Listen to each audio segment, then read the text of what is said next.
Join me today for more BattleTech book reviews. Today, they're going to be the short stories that come in the box sets, specifically Golden Rule and Eyestorm by William H. Keith.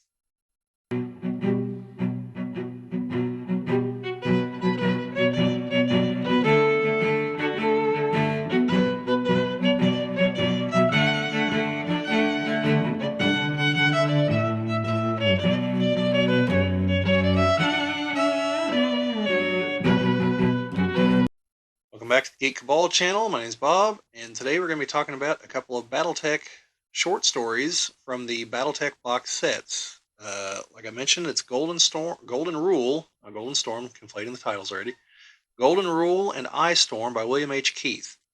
Now, Golden Rule comes in the starter set or beginner set, which we've done some videos about those. I'm going to link to them in the description. And at present, there are two different versions, though you're far more likely to find the second one than the first one. The short story is the same in both of them. I don't know. I'd have to actually get like the copies, put them side by side to see if there's actually any differences, but it's the same short story. And then Golden Rule comes in the main set, the Game of Armored Combat set. And now the two stories are related to each other. They're both by the same author. They're both the same outing for, I believe it's Colby's Commandos.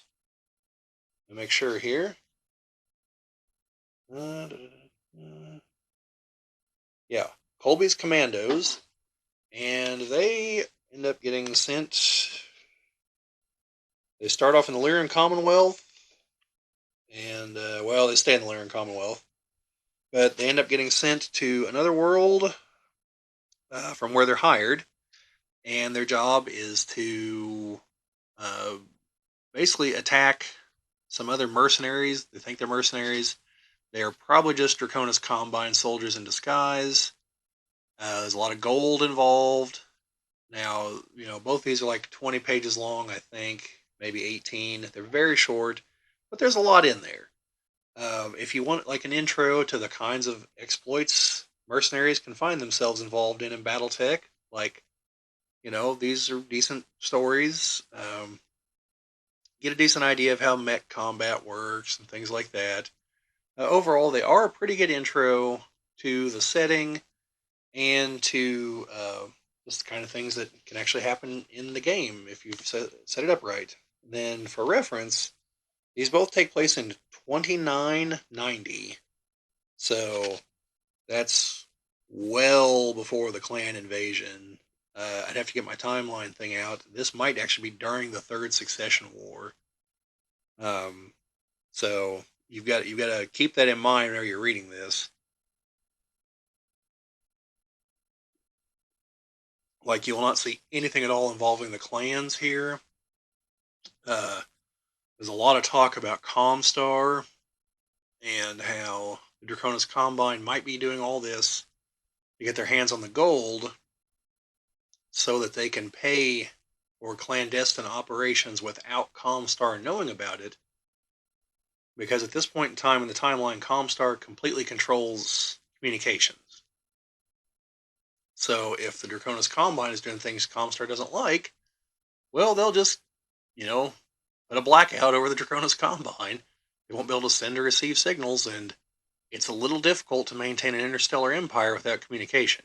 Now, as the Dark Age shows us, it's not impossible, especially especially if you're ready for it, like the Capellans were. But anyway, so they're both, very well written, short to the point, obviously, open-ended. I'm kind of hoping that we see more if there hasn't already been more written with these characters in this particular situation. So they are kind of interesting, and both of the books, both the books have art in the back to show off some of the mechs that are used. Trying to make sure I can get this for the lighting so you folks can actually see this. So you got the predominant mechs that are used. Also, if you want to know what a jump ship and a drop ship actually look like in the artwork. So you got that. Double check. I believe there's more in this book. Yeah, there's a couple different mechs here. So, you got that.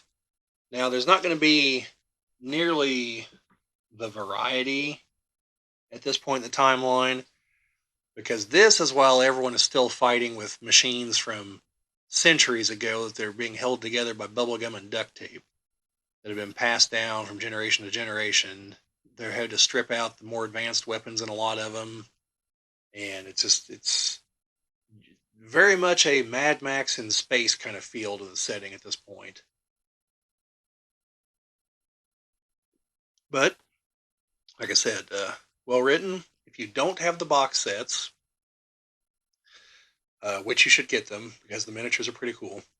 But if you don't, and if you need to know what's in them, like I said, I'm going to link to our unboxings for both these as well as the video that explains the difference between the two beginner boxes. And also, I'm recording this in mid-December 2023. At some point in 2024, the box art is going to change on the boxes to 40th anniversary art. I'm going to attempt to do a video about that. But the contents, as far as I'm aware, are remaining the same. I know the miniatures are, but I'm pretty sure the short stories are as well. So, if you don't have these and you don't have the box sets, you can probably find these really cheap on like eBay or I know Fortress Miniatures sells the internal contents of the box sets very, very cheaply. I believe Ares Miniatures, I think, also sells them. And I'll try to link them in the description as well. Like I said, over eBay. I know I've got multiple copies of these. I bought multiple copies of the box sets. So maybe somewhere down the road I'll just give these away to somebody. Who knows?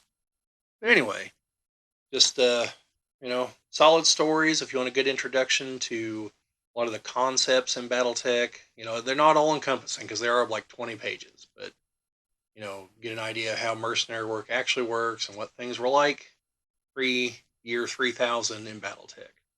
So definitely worth checking out. Pretty short, not gonna take a lot of time to read through them. Keep an eye out.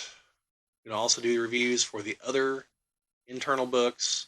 There are 3 more, all basically the same length.